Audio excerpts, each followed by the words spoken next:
Halo, selamat sore Bapak dan Ibu semua di seluruh penjuru Indonesia. Apa kabar Bapak dan Ibu? Semoga semuanya baik-baik ya Bapak dan Ibu di tempatnya masing-masing. Mungkin ada yang sudah di sekolah, tapi juga mungkin masih banyak yang di rumah ya, seperti saya saat ini. Bapak dan Ibu, senang sekali saya Rima Manurung, Education Technology Specialist dari Microsoft Indonesia.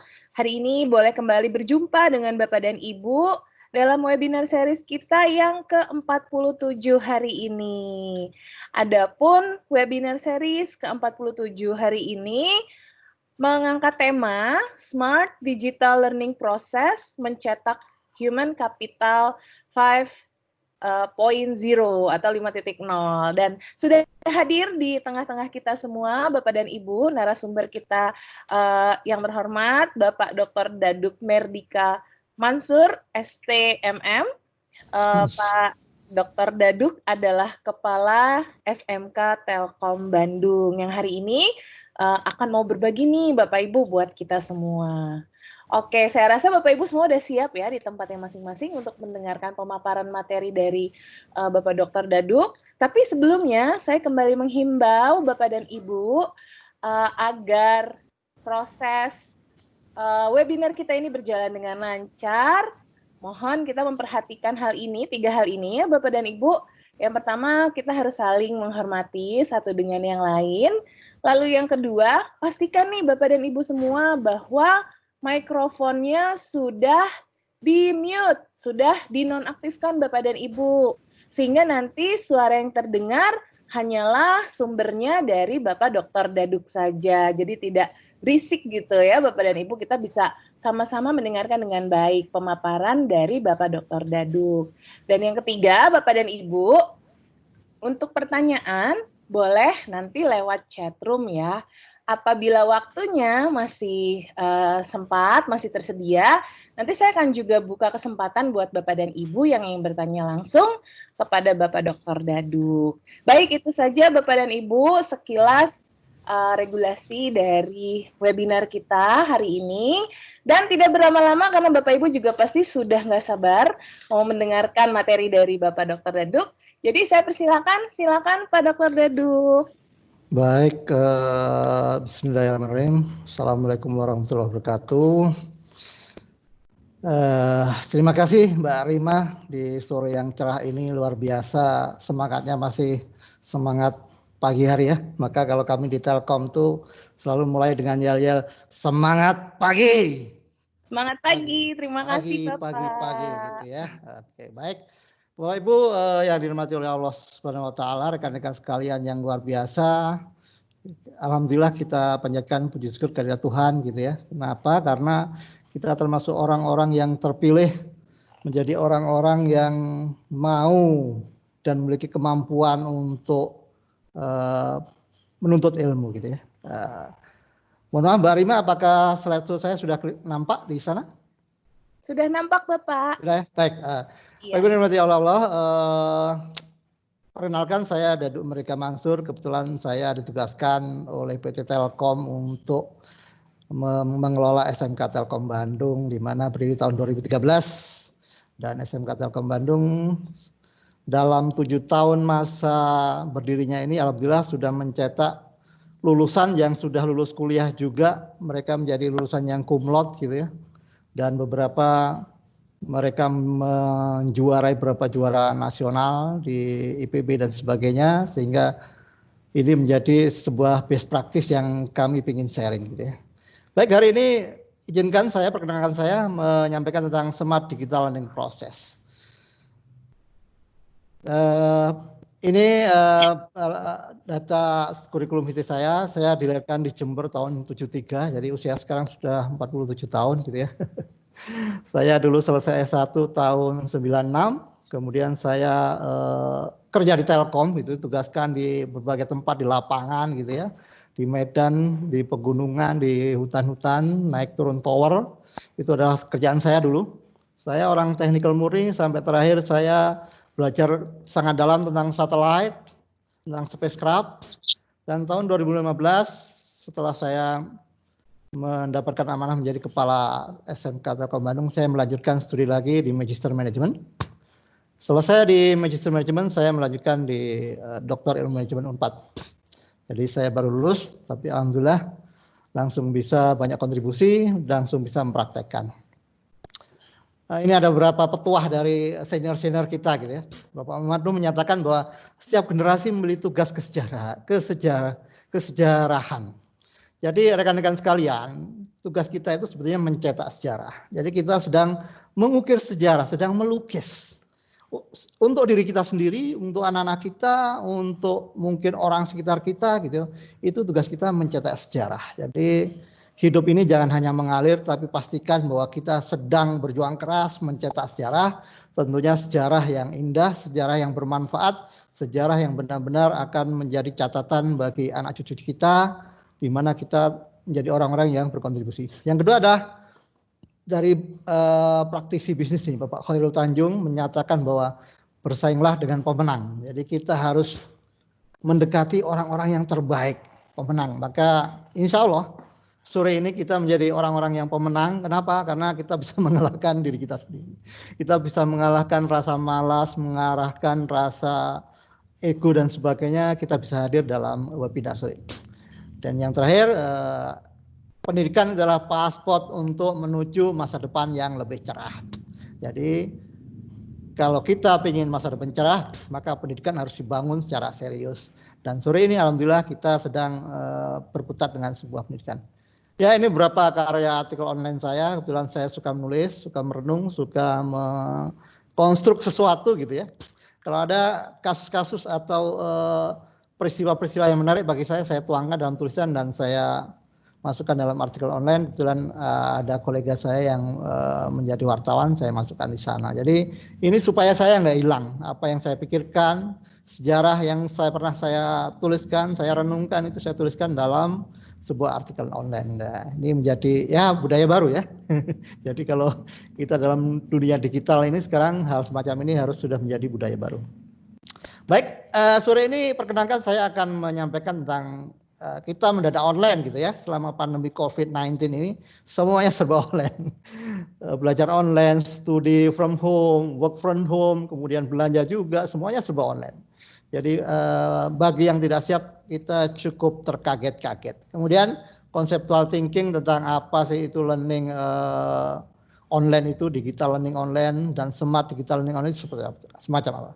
Kemudian saya akan menyampaikan beberapa kondisi existing saat ini yang kita hadapi, yang membersamai atau menyertai kehidupan kita. Berikutnya, bagaimana sih strategic learning, online learning proses ini kita lakukan. Dan terakhir, bagaimana kita melakukan monitoring dan evaluasi. Ya, ini pada saat mendadak online, saya memberikan sambutan atau himbauan kepada para wali murid agar semuanya bersiap diri secara psikologis maupun secara mental gitu ya. Jadi begitu mendadak online.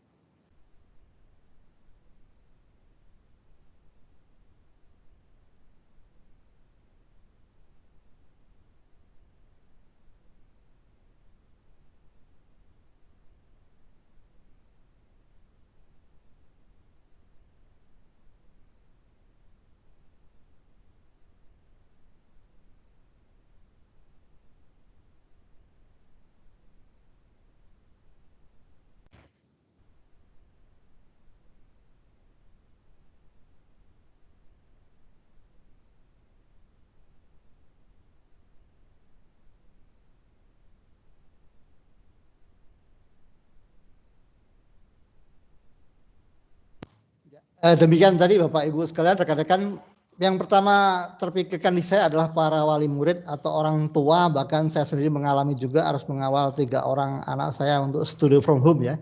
Jadi persiapan mental. Jadi pertama saya sounding berkaitan dengan kesiapan mental Bapak Ibu untuk memberikan service excellent ya. Kalau biasanya putra-putrinya sekolah itu ada di sekolahan gitu ya, studi ada di sekolah, sementara sekarang ada di rumah. Mungkin Bapak Ibu yang biasanya sibuk sekarang harus memberikan perhatian penuh kepada putra-putrinya. Nah, kemudian kita masuki masa new normal gitu ya, di mana anak-anak kita student from home, belajar online di rumah, sambil makan, sambil melakukan aktivitas lain, dan kita bersamainya. Ini menjadi sesuatu yang new normal. Kita harus terbiasa. Sebab bila tidak, maka kita akan kehilangan momentum, kehilangan waktu mengawal putra-putri kita. Dan ini sesuatu yang sangat disayangkan. Karena itu ya semua mengalami, dan tidak sedikit orang tua yang cukup stres gitu ya. Orang tua yang tidak siap menjalani ini semua. Nah, dalam konsep manajemen, Bapak Ibu sekalian, kita masuk kepada sesuatu yang mendasar. Yang pertama, kita harus mendefine expectation. Jadi harapan kita apa? Jadi dalam digital learning proses ini harapannya apa sih gitu kan? Kemudian bagaimana kita memastikan bahwa harapan-harapan kita itu sudah bisa kita capai mungkin 50%, 70% gitu ya. Dan dari situ kita bisa melakukan evaluasi, menganalisa, berikan feedback terhadap segala hal yang sudah kita lakukan dalam proses digital learning. Dan berikutnya kita bisa melihat performansi kita selama kita melakukan digital learning proses. Nah, Bapak Ibu yang dirahmati oleh Allah, yang ingin kita capai dalam digital learning adalah kita ingin yang efektif dan efisien gitu ya. Bagaimana digital learning itu kita lakukan seefektif mungkin, tepat sasaran, dan juga efisien. Kita segampang mungkin, sesimpel mungkin, tetapi tepat sasaran. Supaya apa?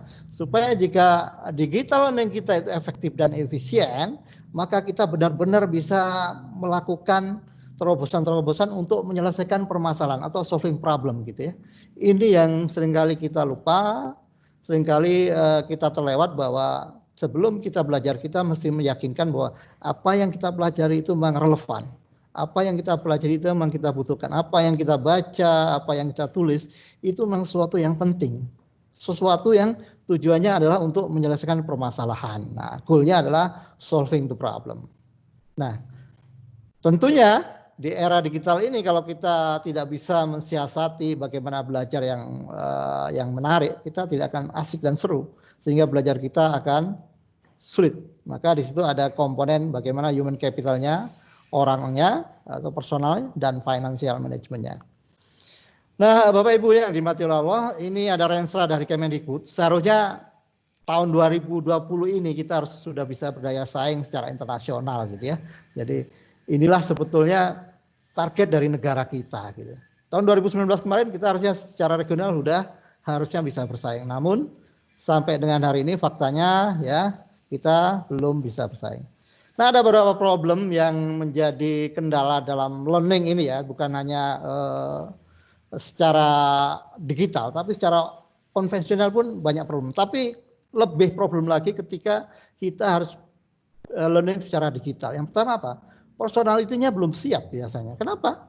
Karena komitmen, ketekunan, kesabaran kita itu biasanya sangat dituntut, sangat diminta, sangat diuji gitu. Biasanya kita belajar ketika ada tugas, ketika ada permintaan, ada assignment gitu ya dari atas kita belajar, atau ketika kita kuliah kita belajar karena ada tugas dari dosen, ada kuliah gitu.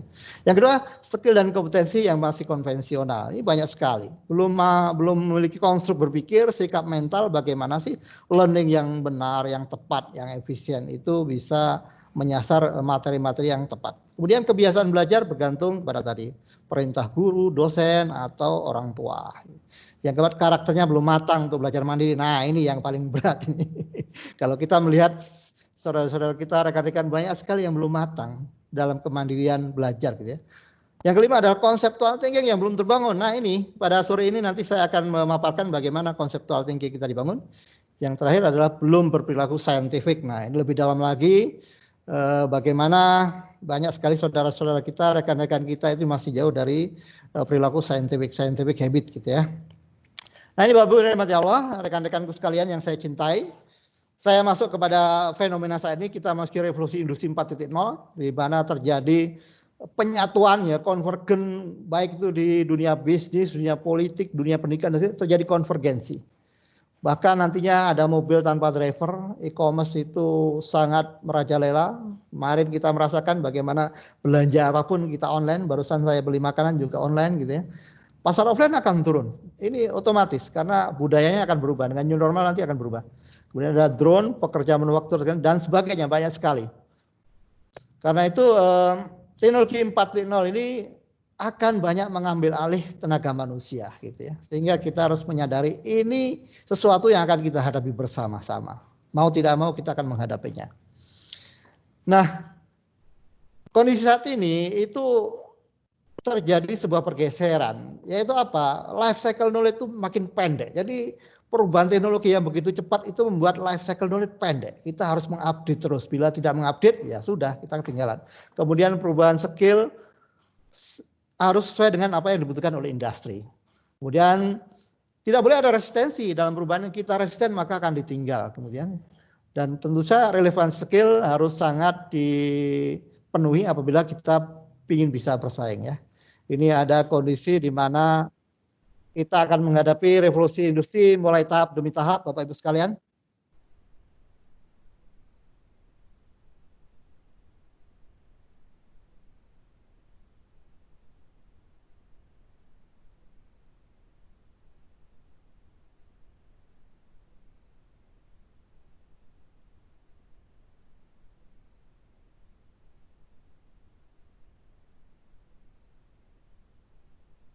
Nah, ini pertama kali ditemukan tenaga uap dulu, itu sudah menghantam banyak tenaga kerja gitu ya.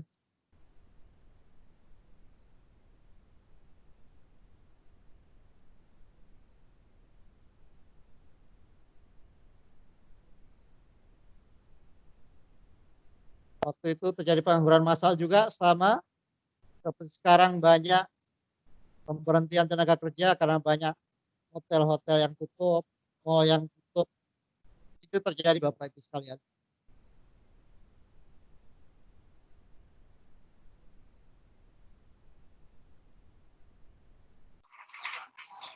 Kemudian penemuan listrik ini juga sangat berubah secara mendasar. Banyak sekali perubahan-perubahan yang terjadi.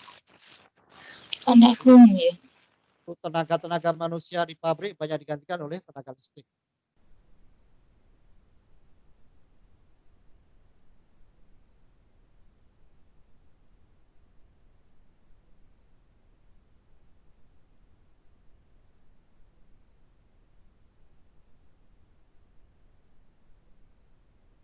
Nah, semakin ke sini Bapak Ibu, kemajuan semakin terjadi, makin canggih, makin masuki era digital, era internet, dan luar biasa.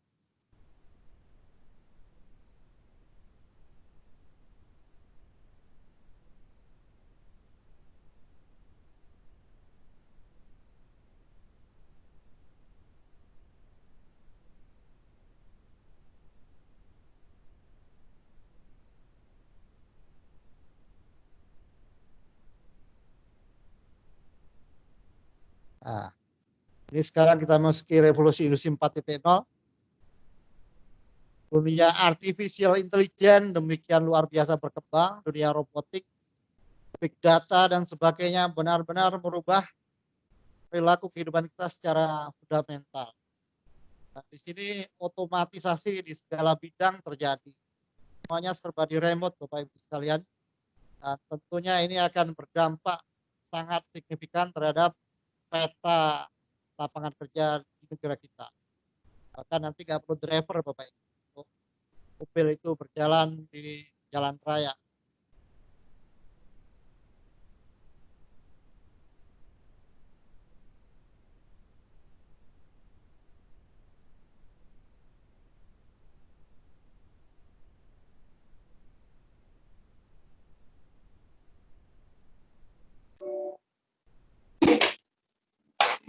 Ya. Jadi tugasnya adalah improve skill kita Bapak Ibu ya. Oke. Bapak Ibu sekalian, ini ada beberapa data ya. Yang memang ya ini fakta yang harus kita hadapi bahwa kita memang ketinggalan. Even itu di Asia Tenggara kita masih ketinggalan. Kita perhatikan bandingkan dengan orang-orang India. Mereka pada waktu itu memang banyak belajar di negara Eropa, di Amerika, sehingga mereka sekarang menguasai teknologi digital. Ini sekedar untuk memacu kita supaya semangat belajar, semangat mengimprove skill dan kompetensi kita Bapak Ibu sekalian. Ini bukan untuk membuat kita sedih ya, tapi harus terchallenge bahwa kita harus studi. Nah ini juga bagaimana Vietnam menyalip kita, mereka sudah punya mobil nasional, kita belum. Padahal kita mulainya duluan. Dan sampai hari ini kita masih belum. Itu ada apa? 130 triliun dana riset cuman menghasilkan motor fisik gitu ya. Jadi itulah fakta negara kita. Enggak apa-apa, tapi kita bisa melangkah setelah ini. Nah, Bapak Ibu yang dirahmati Allah, intinya adalah kita memiliki gap yang luar biasa. gap kebutuhan industri berkaitan dengan skill kompetensi, berkaitan conceptual thinking itu luar biasa. Mereka berubah sangat cepat. Kami di industri telco perubahannya luar biasa. Ada big data, ada artificial intelligence. Di dunia marketing itu analisa data dilakukan oleh big data, oleh data science gitu kan. Tidak perlu manusia lagi, yang menganalisa adalah server. Dan apabila kita tidak menguasai skill dan kompetensi itu, maka kita akan ditinggalkan. Maka diperlukan strategic management untuk merancang ini semua ya, baik dalam perspektif pembelajaran maupun perspektif pembentukan manusia. Diperlukan manajemen yang serius.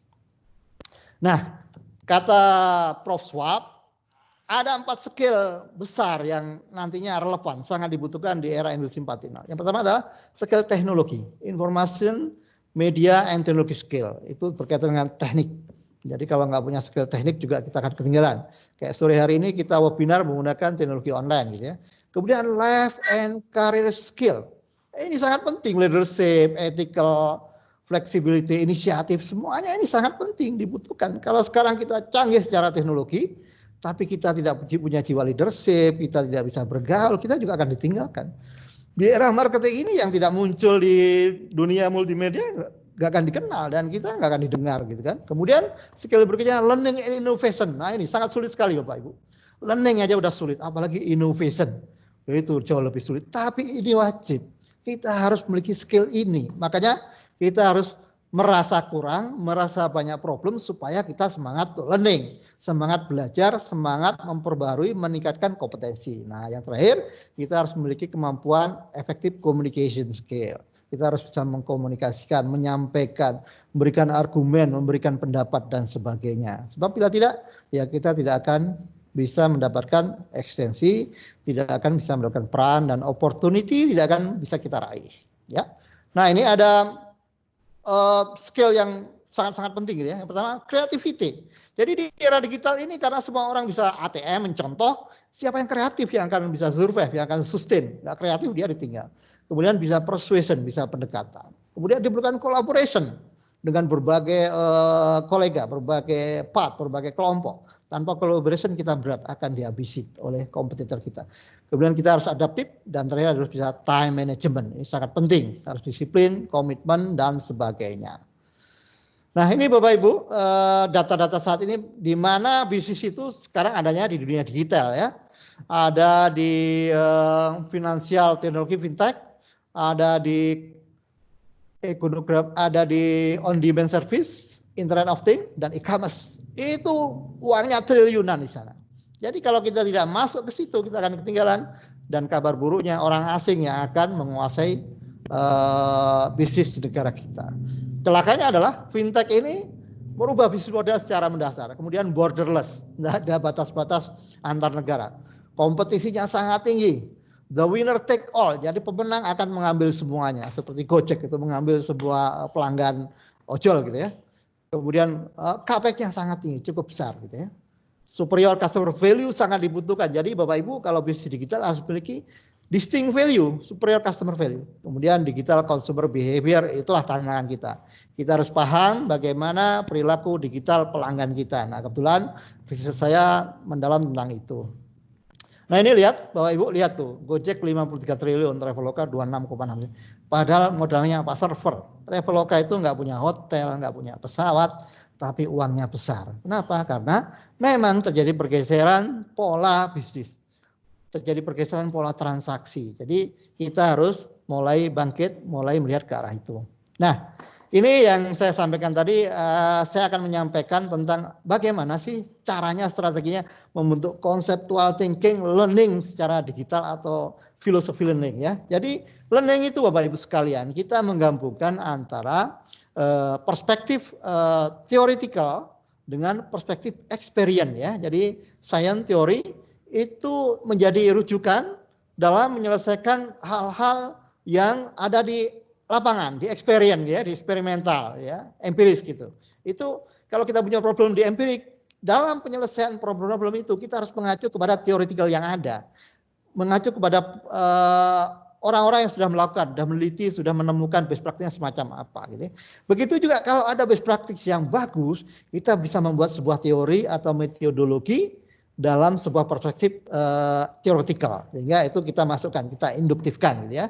Kalau ada teori kita pakai di lapangan itu namanya didaktif. Nah, kita juga bisa melakukan penyusunan konstruk-konstruk atau bagian-bagian dari sesuatu puzzle-puzzle yang belum lengkap, kita susun bangunan besarnya, itu menjadi metode adaptive thinking. Jadi kita membuat sebuah konstruk pemikiran mindset, konseptual thinking kita. Jadi sesuatu yang puzzle-puzzle yang nggak jelas, kita susun itu menjadi adaptive, menyusun bagian-bagian. Kita juga bisa mengkonstruk. Jadi ada sesuatu best practice yang bagus, kita konstruk. Ada fenomena yang, oh ini kayaknya menarik, penting, kita konstruk. Apa aja sih faktor-faktornya yang perlu kita temukan. Nah itu namanya constructive thinking. Sehingga kita bisa melengkapi suatu hal sehingga kita akurat, efektif dan efisien. Ini logika yang sangat mendasar yang harus dipahami ketika kita ingin belajar secara baik, secara efektif dan efisien supaya tepat. Nah, ini adalah konsep strategic thinking yang saya sampaikan tadi. Bagaimana kita harus tepat dalam menentukan objek gitu ya, ontologinya, objeknya. Kita sedang ingin bahas apa sih atau apa yang harus kita bahas. Contohnya kayak sekarang dengan berkembangnya teknologi digital gitu, berarti apa kemampuan yang harus kita miliki? Bagaimana cara berpikir kita? Nah itu adalah ontologi. Kenapa? Karena kalau kita tidak memiliki kemampuan, kita tidak improve, tidak upgrade, maka kita tidak bisa sustain. Kita tidak bisa berkompetisi. Nah setelah kita tahu objeknya itu tepat berdasarkan berbagai sisi pemikiran, maka kita mencari bagaimana caranya mengupgrade kompetensi, skill dan kompetensi kita. Kapasitas kita bagaimana mengupgrade-nya. Atau kalau kita punya problem, bagaimana ini menyelesaikan problem di lapangan. Ya, itu biasanya kalau di akademik masuk dalam ranah metodologi penelitian. Tapi kita juga bisa melakukan penelitian di rumah. Kalau ada case bagaimana anak kita, bagaimana kondisi problem di rumah tangga, kita bisa melakukan penelitian. Dan itu sangat bagus ketika penelitian itu dilakukan dengan berbagai rujukan teori, para pakar dan sebagainya. Dan setelah kita menemukan caranya dan kita sudah membuktikan, mencoba dan berhasil secara serius, baru kita memiliki metodologi yang itu disebut aksiologi. Jadi aksiologi itu sesuatu yang sudah matang, yang sudah jadi, sudah terbukti, kemudian kita pakai sebagai acuan di penelitian berikutnya. Nah, Bapak Ibu, ini hasil kotak-katik saya dengan fenomena empirikal di lapangan, dengan berbagai rujukan-rujukan, hanya saya gambarkan dalam satu slide ini. Ini ada di kiri atas itu ada opportunity lah, ada kondisi sesuatu fakta empiris di lapangan yang harus kita hadapi atau yang harus kita kejar. Ada big opportunity, ada digital challenge dan sebagainya. Nah itu memerlukan tambahan skill dan kompetensi yaitu digital teknologi skill, life skill, yang 4 skill besar tadi itu menjadi mandatori harus kita miliki untuk kita bisa berkompetisi di era digital ya. Nah, bagaimana kita meningkatkan skill itu dalam konsep akademik ada 4 metodologi learning yaitu project based. Berdasarkan project kita bisa membuat project sesuatu. Banyak itu anak-anak kemarin student from home bikin project guru-gurunya ya. Kemudian problem based juga. Jadi di kantor, di rumah, di masyarakat, di apapun itu kalau ada problem itu jadikan problem based learning. Kita belajar dari problem itu kita cari teorinya, rujukannya seperti apa menyelesaikan ya. Kemudian resource based. Nah, ini kita punya resource macam-macam ada mungkin perikanan, mungkin hutan dan sebagainya atau kalau di rumah mungkin punya kebun, punya kendaraan dan sebagainya. Itu menjadi resource based learning. Bagaimana kita meningkatkan kualitas hidup kita. Yang terakhir adalah inquiry based learning. Nah, inquiry based ini berkaitan dengan kemampuan inovasi nanti, creativity ya. Nah, ini harusnya didukung oleh ABGCM atau pentahelix. Jadi metode learning tadi akan bisa berhasil kalau didukung oleh pentahelix yaitu akademi, bisnis, government utamanya. Government ini sangat penting untuk bisa mengimplementasikan metodologi learning tadi dalam apapun, baik utamanya di lembaga pendidikan. Nah, itu akan menunjukkan ujungnya adalah digital competitive human capital ya. Jadi bentuk manusia yang berkompetisi di era digital. Itulah high social skill. Jadi yang kiri itu adalah ontologi, sesuatu yang ingin kita upgrade, kita tingkatkan. Yang tengah adalah epistemologi, itu adalah caranya gitu ya, bagaimana mengupgrade.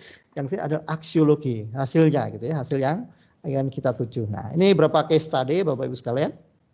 Nah, saya selama hampir 7 tahun menjadi kepala sekolah ini, saya perdalam, saya dalami, saya telaah, saya eksplorasi, saya eksperimental research di sekolah itu. Ternyata saya temukan ada beberapa faktor independen gitu ya. faktor-faktor yang itu menjadi faktor utama, independen, berdiri sendiri, tapi itu mempengaruhi bagaimana performansi pelajar kita, student performance kita ya.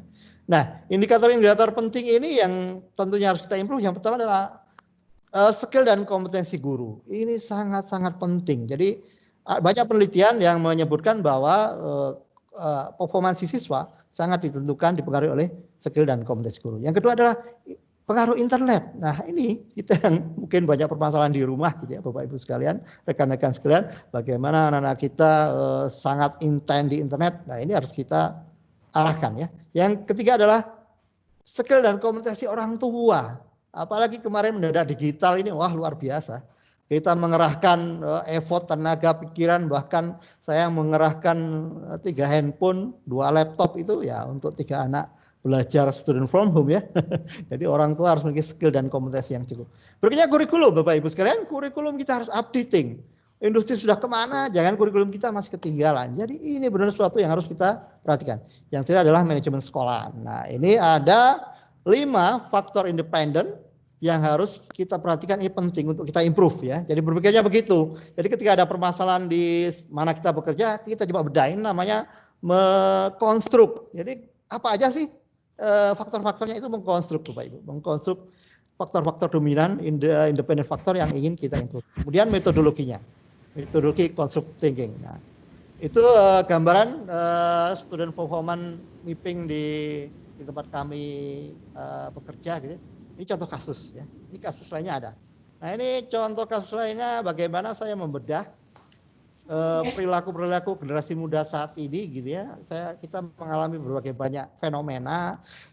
Ada anak-anak SD yang mohon maaf membuli temannya, bahkan mencelakai temannya. Ada siswa yang mohon maaf mencederai gurunya, bahkan sampai terjadi fatal ya, gurunya meninggal. Itu banyak. Akhirnya saya mendalami itu. Saya lakukan eksplorasi, saya pengambilan data, saya survei ke dalam. Survei apa sih ini sebetulnya? Nah, akhirnya saya melakukan survei, saya konstruk, saya lakukan analisa, pemetaan dan sebagainya, dan akhirnya menjadi artikel berkaitan dengan millennial voice. Sebetulnya anak-anak muda, anak milenial itu suaranya seperti apa sih? Mereka pinginnya bagaimana sih? Sehingga ketika kita tahu anak-anak itu karakternya demikian, tipikalnya demikian, kita bisa mensikapinya dengan tepat dan benar. Kita bisa membangun sebuah metodologi bagaimana mendidik anak-anak kita, mendidik generasi muda, membangun generasi muda. Nah, ini metodologi saya melakukan eksplorasi data survei gitu ya, secara kualitatif saya lakukan survei open question dan anak-anak menjawab, responden menjawab, dan akhirnya saya pakai time analytic, saya kelompokkan. Kemudian juga didukung oleh beberapa studi literatur menjadi acuan dalam penelitian ini.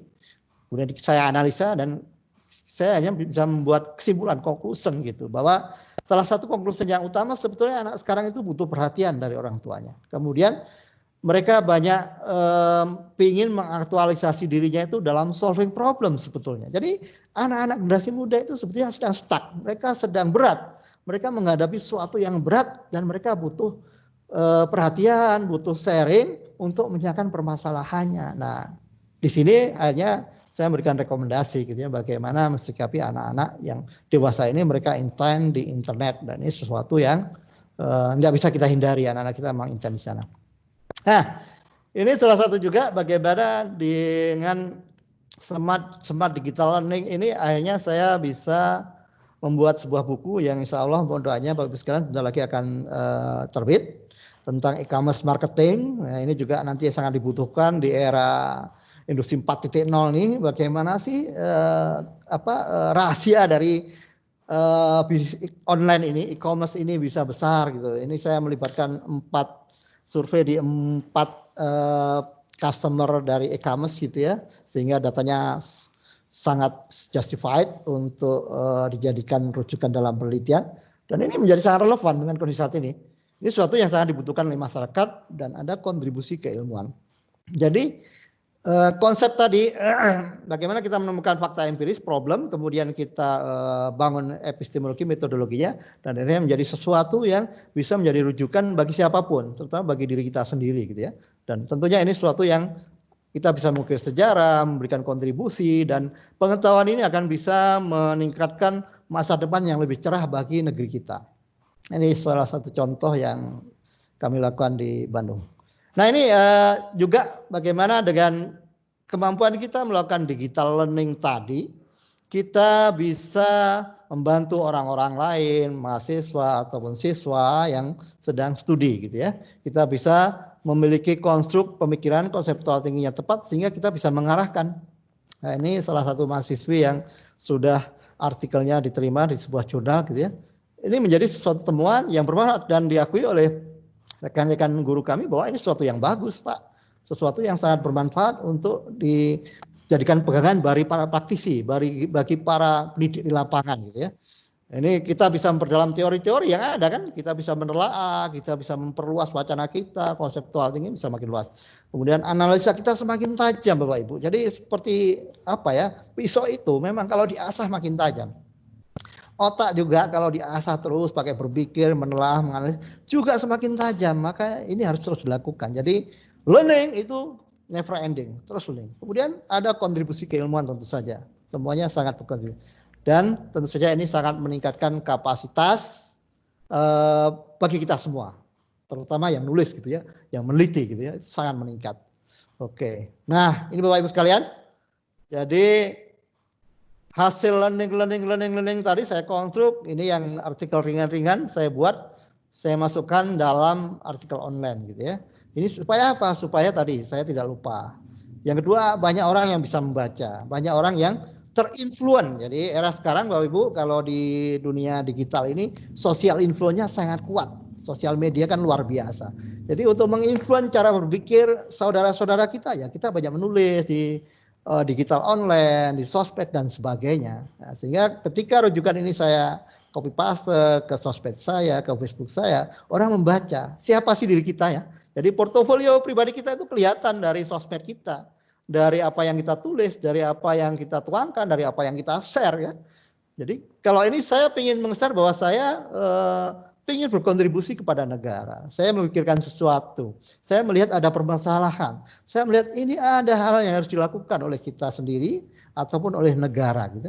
Ini yang harus kita wacanakan, harus kita budayakan, kita biasakan, kita share seluas-luasnya. Sehingga apa? Akan sedikit demi sedikit merubah cara berpikir saudara-saudara kita. Mereka secara digital juga akan akses, mereka juga akan berubah sehingga muncul wacana-wacana yang positif yang membuat semuanya bersemangat gitu ya. Jadi apa yang dibaca, apa yang terus hanya sesuatu yang sangat menggairahkan gitu. Waktu saya berapa menit lagi Mbak Rima? Bapak Ibu? Bisa masuk tanya jawab sebenarnya Pak. Oke, ini mungkin terakhir aja ya. Ini ada 5 pilar, 5M, pilar digital ini yaitu man, utamanya kita sendiri gitu ya, man. Kemudian mesin, ya alatnya harus siapin, kita harus tahu gitu ya. Kemudian metodologinya yang tadi, materialnya banyak, data primer, problem, survei, information, konten, dan tadi manajemen, kita harus bisa manage ya. Nah ini terakhir mungkin saya akan masuk kepada ini aja. Bagaimana siswa-siswi kami, nah ini terakhir aja ya ini ya. Nah ini. Bagaimana kita melihat suasana anak-anak belajar online gitu ya.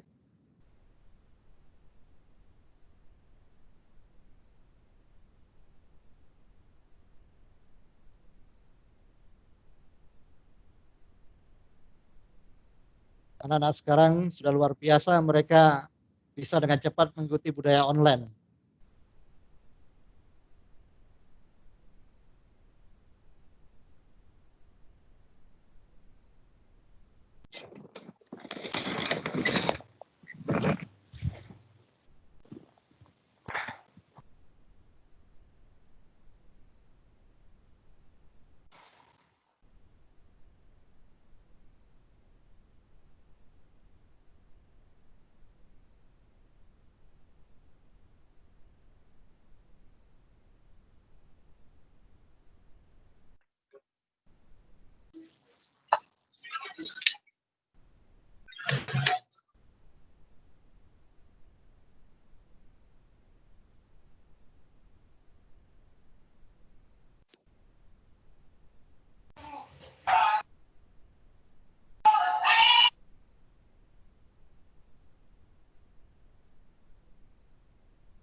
Demikian Bapak Ibu sekalian tadi ya paparan dari saya. Mungkin mohon maaf agak waktunya kepake gitu. Maka saya kembalikan Mbak Rima.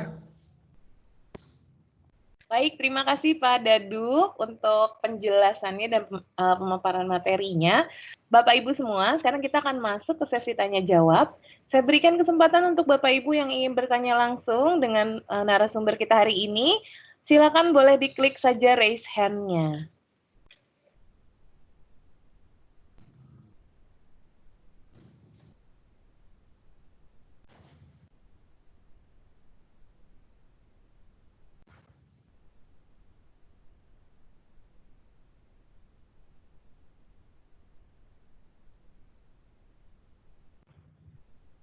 Iya, silakan. Di sebelah kiri dari icon chat ya. Jadi boleh diklik dulu, nanti akan saya pilihkan yang bisa bertanya langsung kepada narasumber kita hari ini. Atau kalau mau bertanya lewat chat room juga boleh. Silakan Bapak Ibu.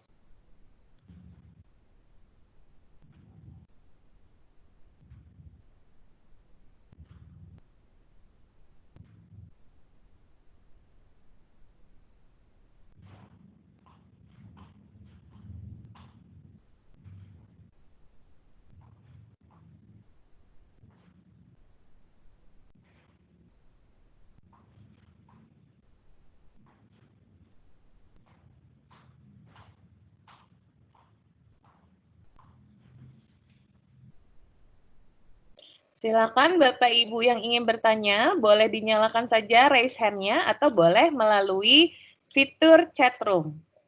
Ya, mungkin barangkali nanya bagaimana energi dalam suasana digital ini supaya tetap berenergi, memiliki semangat yang tidak pernah habis, ya. Itu juga suatu yang menarik untuk dibahas. Ya, suatu silakan. Yang sulit.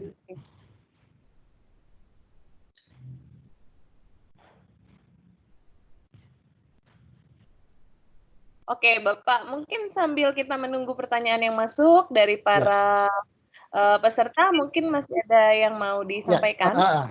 Baik, salah satu yang penting juga dalam tadi ada human capital gitu ya dalam digital learning ini. Nah ini yang banyak sering kelupaan ya. Oke, ini ada yang minta tampilkan materinya, saya tampilkan ya.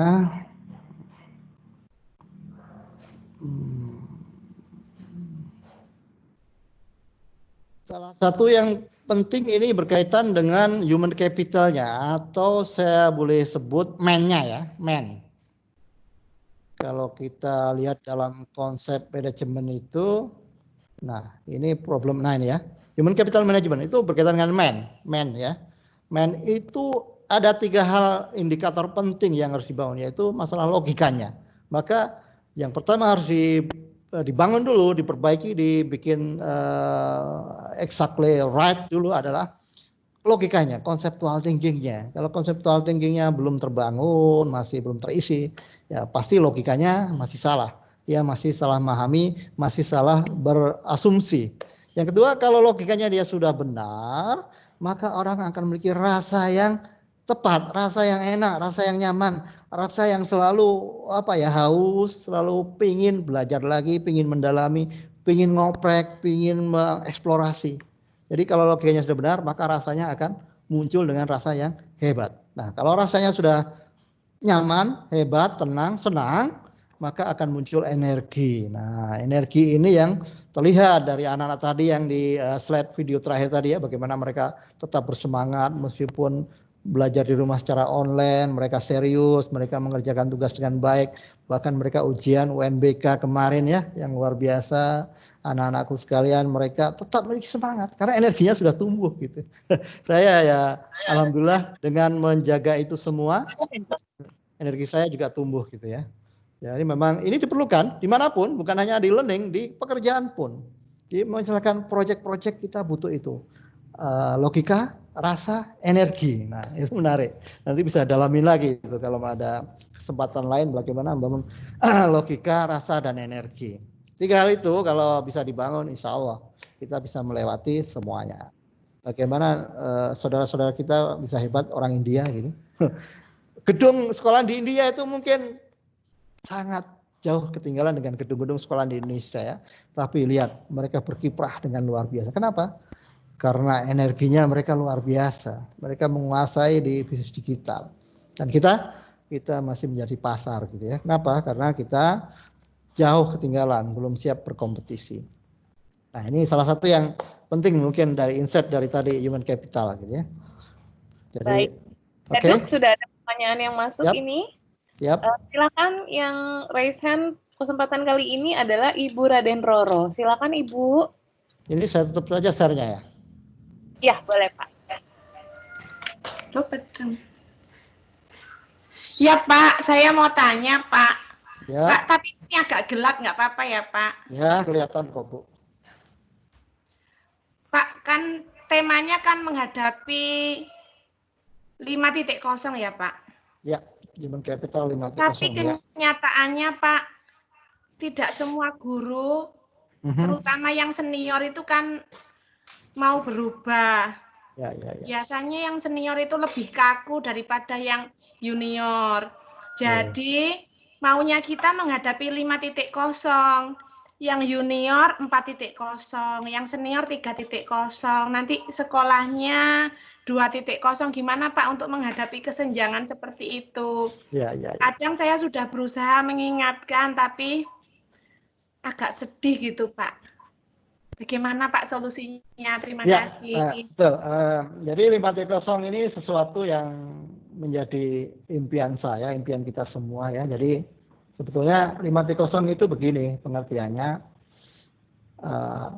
Level 1 itu level di kognitif gitu ya. Level di pemikiran aja, wacana lah gitu.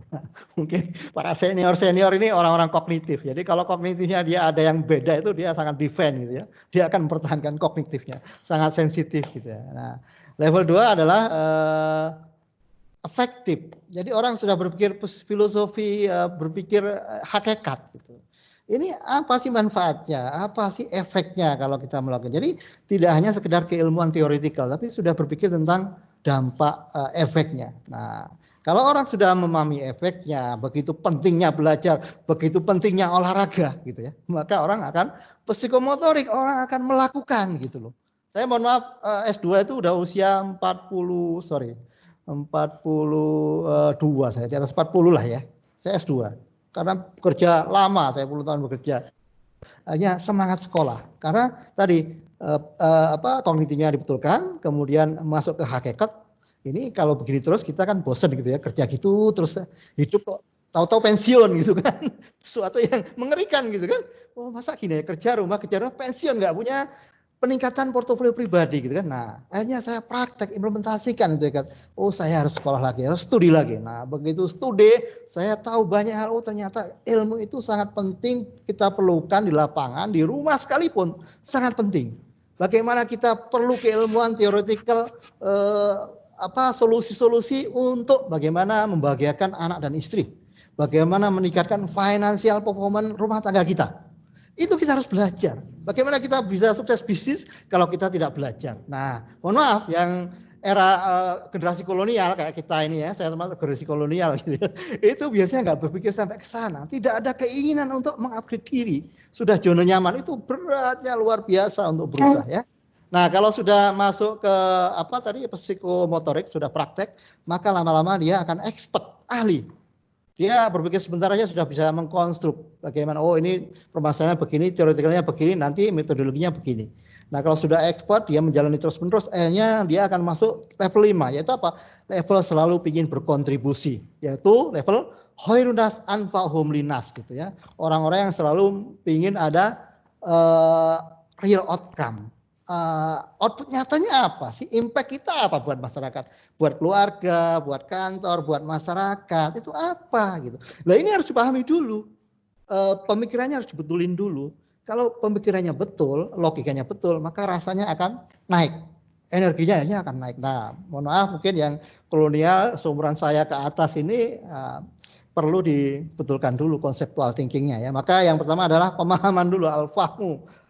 Paham dulu, kalau paham maka orang akan memiliki rasa ikhlas. Nah, memiliki rasa ikhlas, orang akan mau bergerak. Nah, olahraga aja itu aduh luar biasa, berat kalau pemahamannya belum benar gitu ya. Nah, saya bisa menyelesaikan S3 cum laude kurang dari 3 tahun karena sudah dibetulin dulu itu. Jadi di S2 itu saya membetulkan cara berpikir saya yang salah itu. Semangat saya betulin, akhirnya saya bisa S3 dengan cepat dan dengan hasil yang sempurna gitu. Itu seperti itu Ibu. Jadi memang harus dalami dulu ya, nanti dikonstruk lagi orang itu personality kita konstruk faktornya apa saja, konsep berpikirnya bagaimana, habitnya bagaimana, passionnya bagaimana, itu harus didalami, kemudian di-develop, ditumbuhkan. Nah, itu memang harus membedah manusia jadinya gitu ya. Ya, kebetulan memang saya agak fokus ke human capital ya. Pak, ya. Bolehkah ditulis di kolom chat Pak level-levelnya? Tadi kan level yang pertama kognitif, level kedua psikomotor, terus yang kelima tadi agak sulit Pak saya memahami karena bahasa Arab, saya nggak kurang paham. Satu terus, kognitif ya, terus ke efektif. Pak, sebentar Pak, saya tulisnya Pak. Ya, Oke. Biar yang lain juga bisa. Efektif. Yang pertama apa Pak tadi? Terus kognitif. G. Lalu motorik. Yang berikutnya adalah efektif. Efektif. Jadi berefek. Jadi berefek itu ke hakikat, ke filosofi gitu ya. Nah, memang di sini orang harus sering merenung gitu ya. Psikomotor efektif. Efektif itu berefek. Jadi kita hidup ini harus memiliki efek, memiliki kesejarahan, memiliki pengaruh ya. Ada efeknya nggak sih hidup kita ini kan? Apa yang kita lakukan ini ada efeknya nggak, ada manfaatnya nggak kan gitu. Kalau nggak ada manfaatnya ya itu sesuatu yang merugikan kayaknya gitu. Kalau hari esok tidak lebih baik daripada hari ini kan kita merugikan kan begitu kan. Itu kita sudah dengar dari kecil itu sebetulnya. Tapi apakah itu sudah menjadi sesuatu habit kita, menjadi bawah sadar kita kan. Nah, kalau sudah efektif, maka orang akan melakukan psikomotorik, akan mau melakukan karena sudah tahu manfaatnya, udah tahu hakikatnya gitu. Orang mau belajar, mau sekolah lagi, Bu. Kayak saya sudah tua sekolah lagi, ini alhamdulillah bisa selesai mendahului teman-teman gitu ya. Dengan IPK 4 gitu. Psikomotorik kan. Nah, yang berikutnya adalah expert. Yang keempat apa, Pak? Expert. Orang akan ahli. Orang melakukan terus-menerus membiasakan akan jadi ahli. Menjadi yang terbaik di bidangnya. Ya kan? Nah, kalau sudah ahli, yang sudah ahli maka menjadi real outcome. Menjadi orang yang benar-benar memiliki pengaruh nyata, real outcome. Manfaat. Nah, sebaik-baik manusia adalah manusia yang bermanfaat kan gitu. Nah, kita hidup ini apa manfaat yang kita berikan itulah. Ya, makanya orang level 5, manusia level 5 itu sudah berpikir apa manfaat, apa kontribusi saya, apa peranan yang saya berikan. Kalau itu sudah mendarah daging, dia akan bisa berubah, mau melakukan apapun karena hidupnya memang untuk ya siap. Baik, Bu. Terima kasih. Terima kasih Pak tentang ya gurunya kolonial, nanti muridnya kan zaman milenial ya Pak. Jadi kan harus berubah karena nggak sama. Yang satu sudah milenial, yang satu kolonial ya Pak ya. Betul. Ya, kita harus beradaptasi Pak. Menjadi milenial juga. Terima kasih. Monggo Bu Roro. Baik Pak Dadu, kita ada pertanyaan selanjutnya. Yap. Dari kolom chat ini dari Ibu Meta. Bagaimana tips mengembangkan conceptual thinking agar terasah dan terpraktekkan dengan baik dalam tugas kita sebagai pendidik, Pak? Ya. Conceptual thinking ya. Nah ini yang penting mendasar banget nih. Jadi conceptual thinking itu kita harus balik ke performance gitu ya. Segala sesuatu itu sebetulnya kita ingin performansi yang tinggi. Maka kalau performansi yang tinggi kita intinya adalah kita harus solving the problem. Nah makanya dalam penelitian atau dalam akademik atau dalam best practice bisnis sekalipun kita harus bisa mendefinisikan problem utama kita apa sih. Makanya kalau dalam itu kan ada itu membuat hipotesa kan. Membuat narasi sebetulnya hipotesa. Jadi apa sih yang mau kita improve? Itu yang pertama harus kita bangun. Jadi kemauan berubah itu akan terjadi kalau kita sudah mulai berpikir kita mau improve apa, kita mau continuous improvement apa yang mau kita improve, kita mau mendevelop apa, kita mau mengupgrade apa. Apakah iya kita finansial kita begini-begini terus, akademik kita segini-gini terus, cara berpikir kita begini-begini terus, itu nggak menarik.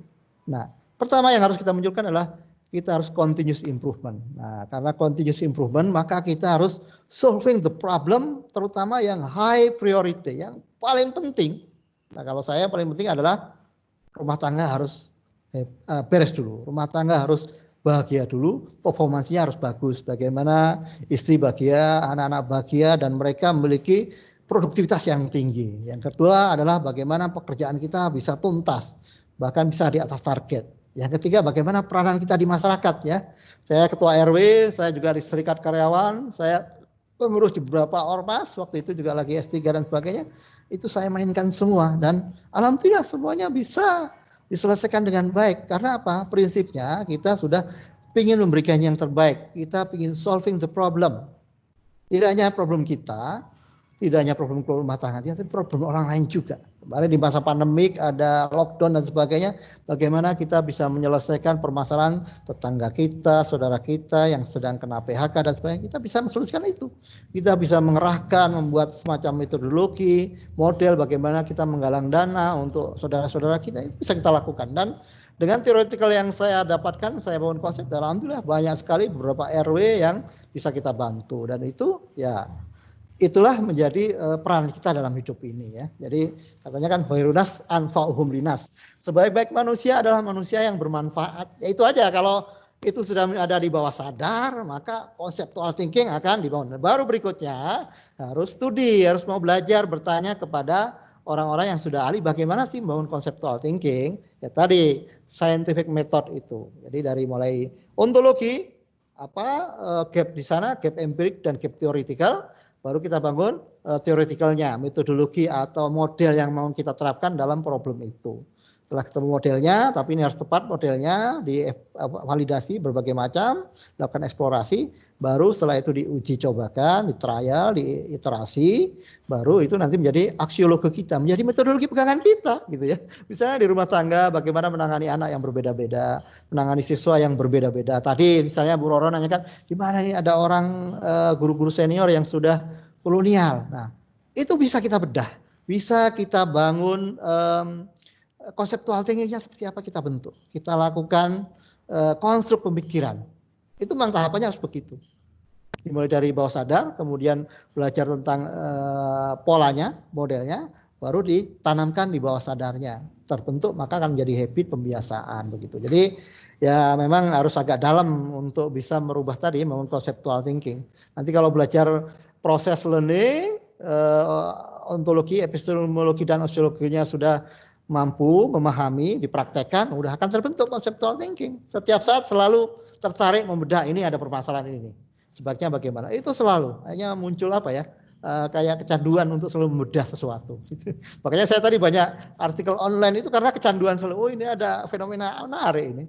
Hanya ditulis, konstruk gitu. Oh begini. Oh, jadilah sebuah artikel dan itu menjadi pengayaan, enrichment kita dalam hidup ini. Dan mudah-mudahan bermanfaat buat orang lain. Jadi ya intinya harus ada semangat, niat untuk berubah.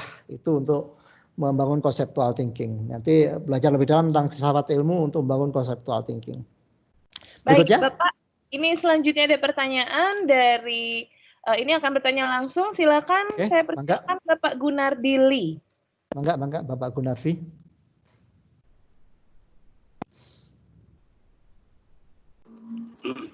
Halo, Pak Danu. Ya, Bapak Gunardi, bangga Bapak Gunardili. Selamat sore, Pak. Sebentar, Pak. Ini kayaknya ada feedback. Ya. Bagus, Pak ya. Penjelasan Bapak ini menarik, Pak ya. Saya boleh diskusi lebih lanjut, Pak ya? Boleh. Tadi Bapak telah menjelaskan mengenai berpikir secara konseptual dan konstruktif, Pak. Ya. Nah, dalam hubungannya dengan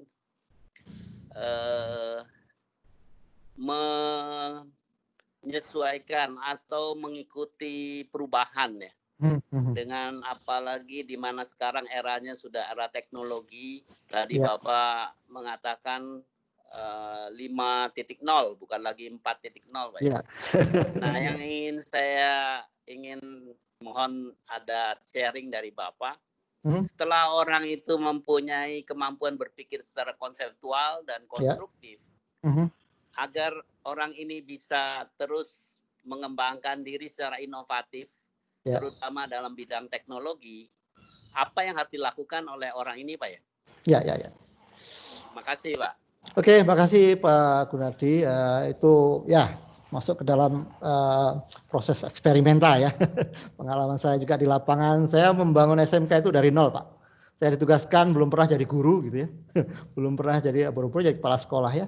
Tapi saya melakukan itu dengan sesuatu yang tadi, energi dulu yang dibangun gitu ya. Jadi kalau energinya itu sudah kuat, akhirnya kita bisa memiliki daya tahan gitu ya.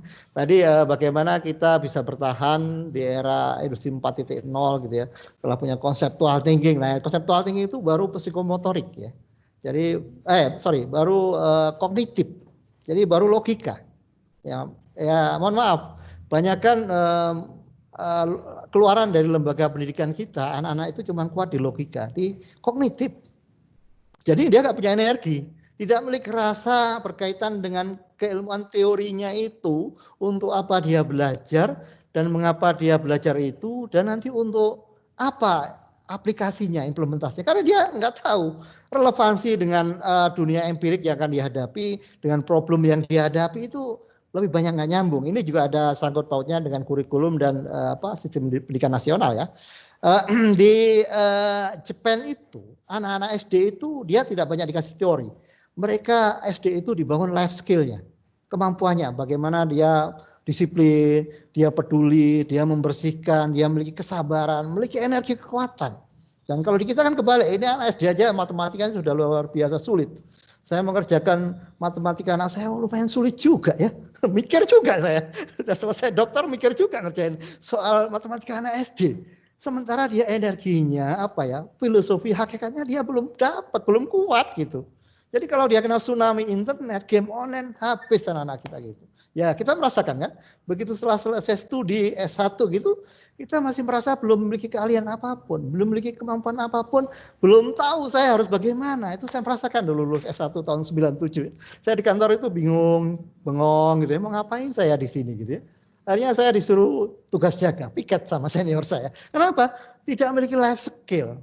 Social skill itu nggak punya saya. Selama mungkin saya dulu ranking terus, matematika dapat A terus, dapat 9 terus. Tapi saya nggak bisa ngomong gitu. Saya nggak bisa beride, berkreativiti, nggak bisa membedah social environment seperti apa. Saya harus bersikap bagaimana, itu nggak bisa. Akhirnya conceptual thinking ini hanya jadi artefak, jadi database saja dalam otak kita. Makanya harus dilanjutkan membangun efektif, membangun hakikat, membangun rasa. Logika harus dilanjutkan dengan membangun rasa. Jadi kita mau belajar sesuatu itu memang kita butuh, kita perlu untuk solve the problem. Nah, baru kita memiliki rasa yang enak, rasa yang kuat. Kita ditugaskan kemanapun, kalau ini penting, ini bermanfaat, ini berfaedah, kita akan memiliki rasa yang kuat. Sehingga kita mau akhirnya mencari sumber-sumber, teori, rujukan, mencari narasumber dan sebagainya, bertanya ini itu, kita mengkolaborasi karena rasanya sudah enak. Jadi sudah nafsul mutmainah, kalau dalam Islam begitu kan ya. Jadi orang-orang yang tenang, orang-orang yang tentrem gitu ya. Belajar ada tugas, kita nggak tentram, kita gelisah, wah, itu rasanya belum tepat. Nah, sehingga rasa harus dibetulkan dengan membangun conceptual thinking dengan filosofi, filsafat ilmu tadi yang benar. Nah, memang mohon maaf, filsafat ilmu itu jarang diberikan. Saya dapatnya itu setelah lagi studi S3 baru dikasih. Oh, ini rahasianya, orang studi itu harus paham filsafat ilmu dulu, baru rasanya betul. Setelah rasanya betul, muncul energi, akhirnya kita mau melakukan berbagai macam terobosan, percobaan, eksperimental dan sebagainya. Ada masalah, kita selalu mengeksplorasi, kita selalu melakukan pendalaman, akhirnya kita mencari solusi-solusinya dan itu kita lakukan. Semakin kita praktek, semakin kita menikmati, semakin kita ketagihan. Kalau ada case apapun, akhirnya kita selalu melakukan metodologi itu.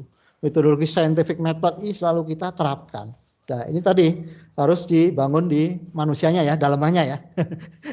Mohon maaf, banyak orang mungkin gelarnya sudah tinggi, sekolahnya sudah pengalaman banyak, tapi energi dan rasanya dia nggak muncul. Kenapa? Karena memang belum sempat masuk karena itu. Jadi logika, rasa, dan energi ini harus dibangun. Tiga-tiganya menjadi satu kesatuan yang akan membentuk manusia. Kalau energinya sudah besar, insya Allah apapun bisa dilewati. Melakukan apapun bisa dijalani. Sehingga sangat produktif. Sangat efektif dan efisien dalam melakukan kegiatannya. Jadi itu berkaitan memang dengan personal performance gitu ya. Ini yang logika, rasa, dan energi ini berkaitan dengan performansi individu. Ini harus kita ukur Bapak Ibu sekalian ya, rekan-rekan. Kita harus mengukur diri kita sendiri. Logika kita seperti apa sih? Tumbuh tidak? Betul tidak? tepat tidak? Kemudian rasa kita tumbuh tidak gitu ya, rasa ini. Kalau rasa nggak tumbuh, ya energi nggak akan tumbuh. Jadi itu Bapak tadi yang menanyakan bagaimana conceptual thinking itu bisa terus ditumbuhkan, dimanfaatkan dalam solving problem. Tadi ada 3 tahapan besar yang harus dilakukan gitu ya. Itu kira-kira. Ya. Ya, terima kasih Pak Daduk. Pak Gradi. Nun ya. Bapak. Pak Daduk, ini sebenarnya sudah lewat 6 menit dari seharusnya webinar ini kita akhiri. Tapi masih ada, saya lihat masih ada sekitar 2 penanya lagi di sini. Apakah masih bersedia, Pak? Mangga. Oh ya, baik, silakan. Saya berikan kesempatan dulu kepada Ibu Femi Bunga. Silakan Ibu Femi. Ibu Femi. Ya, Assalamualaikum warahmatullahi wabarakatuh. Waalaikumsalam warahmatullahi wabarakatuh. Terima kasih. Akhirnya diberikan kesempatan juga. Saya senang bisa bertatap muka dengan Bapak. Ya, Ibu. Dan akhirnya saya jadi ketawa sendiri sebagai guru. Kenapa? Sebelum corona ini, Pak, beberapa sekolah di dalam tata tertib itu tertulis dilarang membawa HP. Padahal kalau mau berpikir conceptual thinking, siswa itu sudah bisa kita buatkan konsep dengan menggunakan apa mereka membawa HP apa. Sampai kita itu menyita HP itu sampai 200-300-an HP pada siswa. Sudah diberikan peringatan tetap mereka berkeras bawa HP. Sebenarnya inilah situasi ini banyak hikmahnya, terutama dalam masalah teknologi online ini. Karena online sebelum corona hanya dikuasai oleh para pedagang-pedagang, delivery, ojek online. Belum kena pada pendidikan. Padahal sudah di sinilah letaknya. Kita gunakan conceptual thinking kepada siswa. Tapi justru di sekolah-sekolah terpampang besar-besar dilarang membawa HP. Alhasil apa sekarang? Kita bisa ketawa.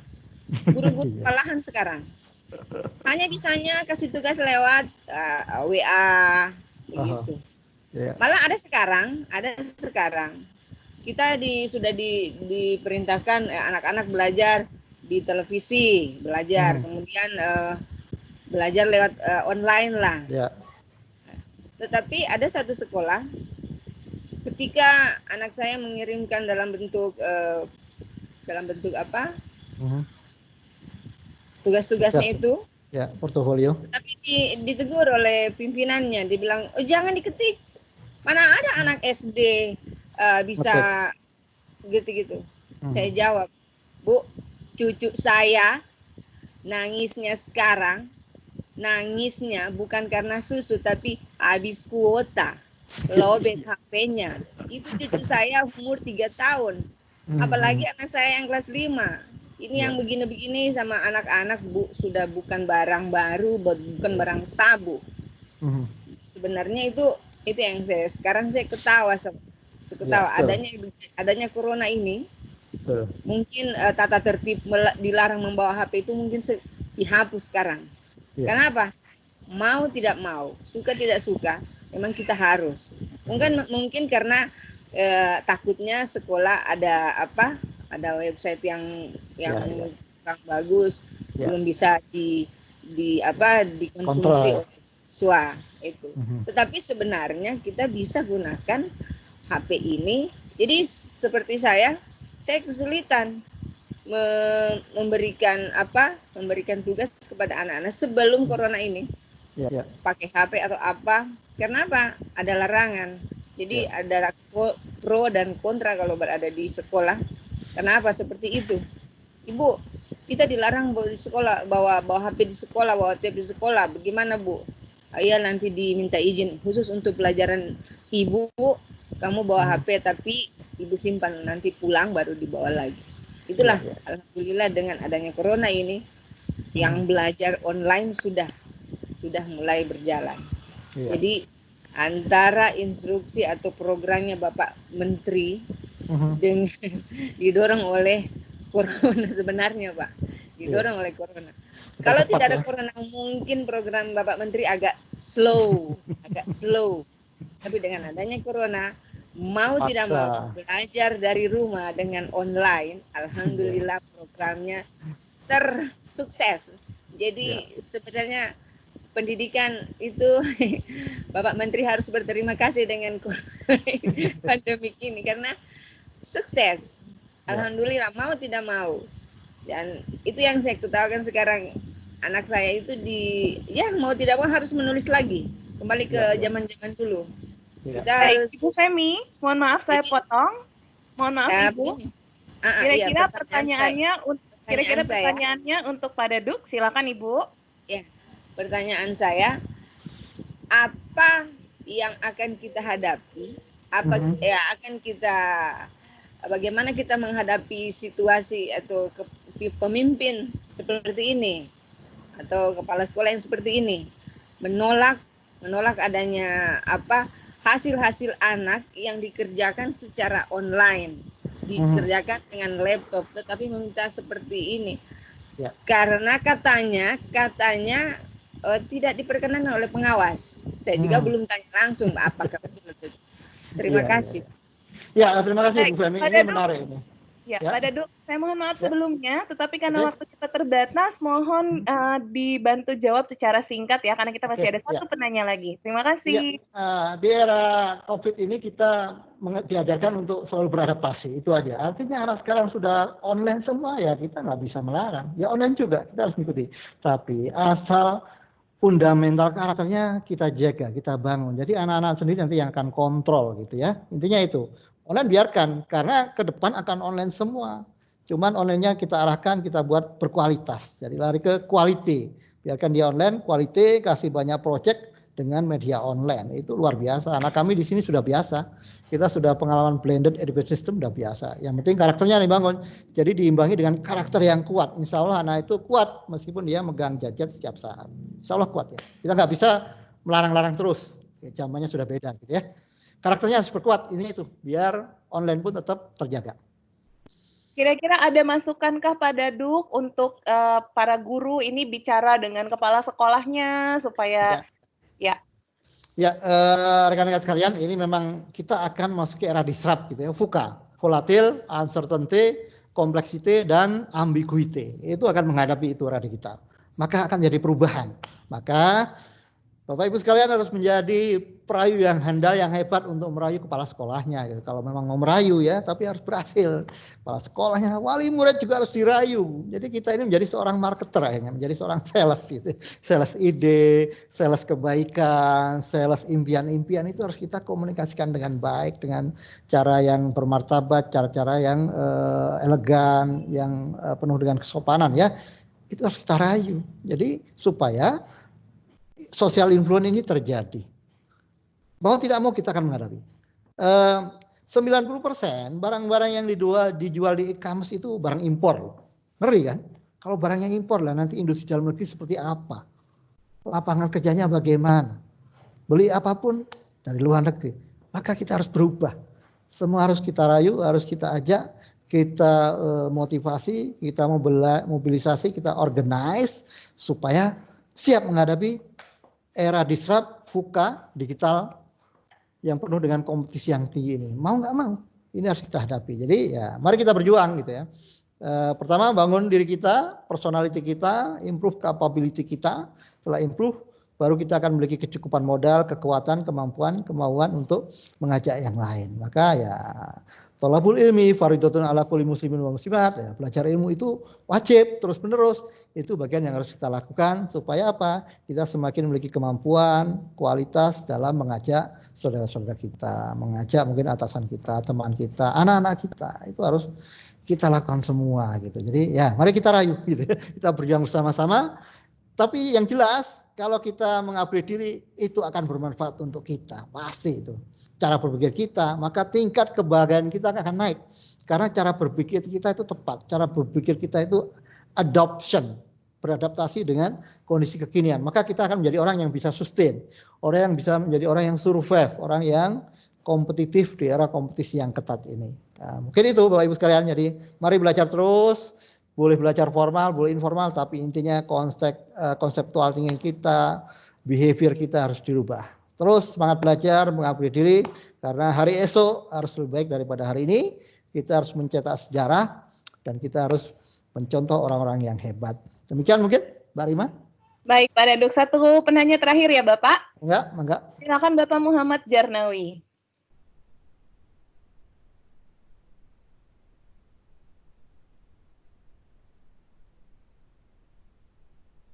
Pak Jarnawi masih di mute mikrofonnya. Boleh di-unmute dulu Pak. Ya, silakan Pak. Tak bisa. Sudah masuk. Sudah Pak, terdengar. Sudah ya? Sudah. Baik, Assalamualaikum warahmatullahi wabarakatuh. Terima kasih Waalaikumsalam warahmatullahi wabarakatuh Pak Jarnawi. Terima kasih. Ya, salam kenal Pak Dadu dari Bengkulu ya. Dari Bengkulu. Dua pertanyaan nih Pak Dadu. Yang pertama ini berkenaan dengan saya tertarik sekali dengan materi Bapak hari ini. Karena Bapak itu sudah tingkatan pada hakikat dan ma'rifat itu. Luar biasa ya. Dan perlu saya tanyakan ini Pak. Karena hidup ini mau kemana dan siapa, ya kan manfaatnya untuk orang lain. Sejak kapan Bapak menemukan hidayah yang seperti itu? Oke. Itu buat pribadi Bapak ya? Iya, jadi itu berkaitan dengan perjalanan hidup saya. Ya, betul. Jadi, yang kedua Pak, Yang kedua, kalau kepala sekolah seperti Pak Dadu ini adalah keluar biasanya Indonesia ini. Ya. Tapi kenyataannya adalah di luar itu adalah kalau Bapak di swasta itu luar biasa. Artinya orang-orang yang berkompetisi yang punya kompetensi yang luar biasa dipakai. Tapi saat ini di negeri yang dominan di negeri adalah yang bercampur baur dengan politik. Sehingga apa yang seperti Bapak ini tidak didapatkan oleh sekolah negeri. Yang namanya guru PK, yang namanya kepala sekolah penyak itu nggak didapatkan. Ya. Yang disampaikan oleh dirjen GTK itu mungkin jauh dari bayangan nanti. Karena apa? Bercampurnya politik dengan dunia pendidikan kita. Bagaimana menyikapi hal ini, Pak? Ya, kalau Bapak seperti ini, luar biasa Pak pendidikan kita. Nggak lama Pak, kita akan berubah. Iya, siap. Jadi berkaitan dengan tadi ya, rasa atau hakikat itu memang perjalanan hidup saya sih ya. Experience yang saya alami itu akhirnya saya merenung, akhirnya menemukan value itu yang ternyata itu berkorelasi dengan hakikat dan makrifat gitu ya. Dan sebetulnya setiap manusia itu butuh itu sebetulnya Bapak gitu ya. Kalau kita ingin nafsu mutmainah, ingin bahagia itu kita harus ke situ. Kalau tidak kita akan bahagia gitu kan. Akhirnya saya terus memperdalam, pelajari itu, mempraktekkan. Jadi banyak histori ceritanya panjang dan akhirnya saya terbawa ke sana dan pada kesimpulan bahwa sebetulnya setiap manusia itu diperjalankan oleh Tuhan, oleh Allah yang Maha Esa. Manusia itu akan menuju ke sana dari nafsul amarah, nafsul lawamah, nafsul mutmainah. Itu goalnya begitu, sama kan 3 tingkatan sebetulnya kan. Kita harus ke sana karena itu hidup yang bahagia, hidup tentram, hidup yang berkelimpahan, berkeberkahan gitu ya. Salah satunya contohnya ini adalah contohnya saya itu anaknya 6 Bapak. Saya itu nggak pernah punya cita-cita anak banyak, tapi Allah tiba-tiba berikan saya anak 6. Itu membuat saya belajar setengah mati tuh. Apa hakikat dibalik semua ini gitu kan. Wah takut, nervous, panik segala macam awalnya gitu kan. Tapi lama-lama ada satu pelajaran dari para penceramah itu bahwa apapun yang didatangkan kepada kita itu pasti Allah itu mempunyai skenario yang terhebat. Allah pasti mencukupkan kepada kita untuk menyelesaikan tugas kita. Jadi saya yakin kalau saya dikasih anak 6, Allah pasti membantu saya menyelesaikan saya mendidik anak-anak saya yang 6 itu. Nah, alhamdulillah, anak pertama saya sekarang studi di Turki, yang kedua studi di Jepang, yang ketiga mau sekolah tempat saya di SMK Telkom Bandung. Ada saja jalannya itu. Nah, ini bagian berkaitan dengan juga bagaimana kita mengembangkan keyakinan kepada takdir ya, rukun iman kan sebetulnya. Kita mendalami betul itu, ada semuanya gitu ya. Jadi kalau hakikat itu tergantung kita mau apa tidak. Kita punya semangat apa tidak mendalami. Nanti bisa diskusi panjang lebar ya. Jadi itu memang ya Allah memperjalankan semua Bapak gitu. Jadi tapi saya yakin kalau manusia itu punya niat, punya semangat yang tinggi, Allah akan memberikan rezeki itu. Itu rezeki gitu ya. Yang berikutnya, nah ini berkaitan dengan kegambangan, kegalauan kan antara politik sama ini kan kepentingan kita mengembangkan diri. Jadi begini. Nah ini kesalahan juga, manusia itu banyak memikirkan dunia ini seolah semuanya mau dirubah sendiri gitu loh. Banyak hal yang tidak sesuai dengan keinginan dan persepsi kita gitu. Dalam ulama menyampaikan bahwa wahai manusia, kalian jangan terlalu memperturutkan ambisi gitu loh. Letakkanlah hatimu itu, ambisimu itu. Karena semua itu sudah ada yang ngatur gitu. Yang penting kamu belajar, thalabul ilmi, beramal, semuanya diselesaikan oleh Allah, oleh Tuhan. Gitu. Nah kita ingin menyelesaikan semuanya gitu loh. Kalau ada yang nggak sesuai, wah ini nggak bisa, akhirnya bener aja apa kita nggak pernah melangkah karena kita, wah kesini nggak mungkin, ke situ nggak mungkin karena kita pingin kita yang menyelesaikan. Padahal kita nggak memiliki kemampuan apa-apa, Allah yang akan menyelesaikan. Spirit itu yang saya pakai pada saat saya ditugaskan jadi kepala sekolah. Saya nggak punya pengalaman sebagai guru dan kepala sekolah. Apa mungkin saya bisa membangun kepala sekolahan dengan hebat? Alhamdulillah. Sekarang siswa saya sudah 1000 lebih, sudah 30 kelas. Dan saya selalu bekerjasama dengan tim dan berdoa kepada Allah Subhanahu Wa Taala. Ternyata apa yang disampaikan oleh ulama itu betul. Semuanya sudah diatur oleh Allah Subhanahu Wa Taala. Jadi la takhaf wa la tahzan itu exactly benar. Itu sudah menjadi di bawah sadar kita. Semuanya diatur oleh Allah, termasuk kita mencari ilmu. Pada saat saya studi S2, S3 juga ngeri kan ketemu dengan profesor itu kan.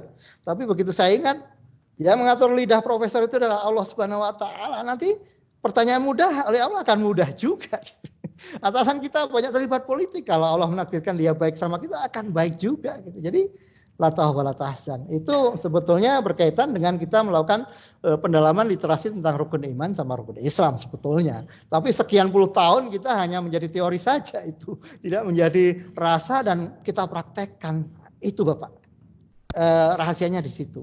Jadi itu experience yang saya alami, mudah-mudahan bermanfaat. Mohon maaf, astagfirullah kalau saya sombong ya, tapi mohon maaf, ini bukan sekedar saya berbagi supaya mudah-mudahan semuanya menemukan jalannya. Gitu. Insya Allah semuanya akan ditunjukkan oleh Allah. Keyakinan itu insya Allah, semuanya akan ada solusi. Jadi biarkanlah yang politik-politik, kita tetap berkualitas Bapak gitu kan. Orang yang berkualitas akan dibutuhkan di mana saja, siapa saja. Kalau tidak di kantor, masyarakat butuh kita, saudara kita butuh kita, tetangga kita, fakir miskin butuh kita. Itu kira-kira. Jadi jangan galau dengan politik lah. Baik, terima kasih Pak Daduk. Di sini Pak siap. Sudah hampir 1,5 jam bersama, tapi masih setia loh, 85. Siap. Nanti boleh untuk sesi berikutnya. Serta hari ini, ya. Betah nih dengerin Pak Daduk. Boleh nanti ada sesi berikutnya. Banyak ya Pak. Bapak dan Ibu, sebelum kita berpisah, saya akan menyampaikan pengumuman. Untuk besok hari, kita masih akan ada webinar kembali. Di hari Selasa tanggal 9 Juni 2020, jam yang sama, Bapak dan Ibu, 15.30 sampai 16.30 WIB. Dan juga di link yang sama ya, aka.ms/teams.edu.id. Untuk esok hari webinar kita temanya adalah integrasi Mobile Exam Pro dan Absenku dengan Microsoft 365 sebagai solusi sekolah digital era COVID-19 bersama Bapak Yuce Yahya Sukaca. Beliau adalah founder Mobile Exam Pro dan Absenku Attendance System. Nanti akan kita bagikan juga lewat chatroom undangan untuk webinar ini ya Bapak dan Ibu. Jadi kita tunggu untuk bergabung kembali esok hari. Baik, Pak Daduk, terima kasih banyak Pak. Assalamualaikum warahmatullahi wabarakatuh. Ya. Di sore yang sangat berkualitas dengan mendengarkan pemaparan dari Pak Daduk, kita belajar banyak sekali ya Bapak Ibu pasti setuju dengan saya. Terima kasih Bapak. Siap, Dun, Bapak Ibu sekalian. Assalamualaikum warahmatullahi wabarakatuh. Mudah-mudahan sehat selalu Pak. Amin. Kerjaannya dan jangan kapok ya Pak kalau kita undang kembali. Siap. Berbagi ilmu selalu itu yang saya inginkan. Iya, terima kasih Bapak dan Ibu yang hadir pada kesempatan webinar hari ini. Terima kasih juga untuk kebersamaannya. Mudah-mudahan banyak hal bermanfaat yang boleh dipetik ya dari webinar Microsoft Innovative Educator Expert hari ini. Terima kasih. Sebelum kita berpisah, Bapak Ibu mungkin mau menyalakan mikrofonnya mengucapkan terima kasih kepada Dr. Daduk. Terima kasih. Terima kasih Pak Daduk. Terima kasih. Sama-sama Bapak Ibu, mudah-mudahan bermanfaat dan dipraktekkan di rumah. Selamat praktek, berlatih dan konsisten dalam perbaikan. Siap. Terima kasih Pak Daduk. Terima kasih Pak Daduk dan juga Bapak dan Ibu semua. Sampai di sini akhir perjumpaan kita dalam webinar kita kesempatan kali ini. Stay happy, stay healthy, and stay at home Bapak dan Ibu. Sehat selalu. Selamat sore. Bye-bye. Bye-bye. Thank you very much. Assalamualaikum warahmatullahi wabarakatuh. Waalaikumsalam Waalaikumsalam warahmatullahi wabarakatuh.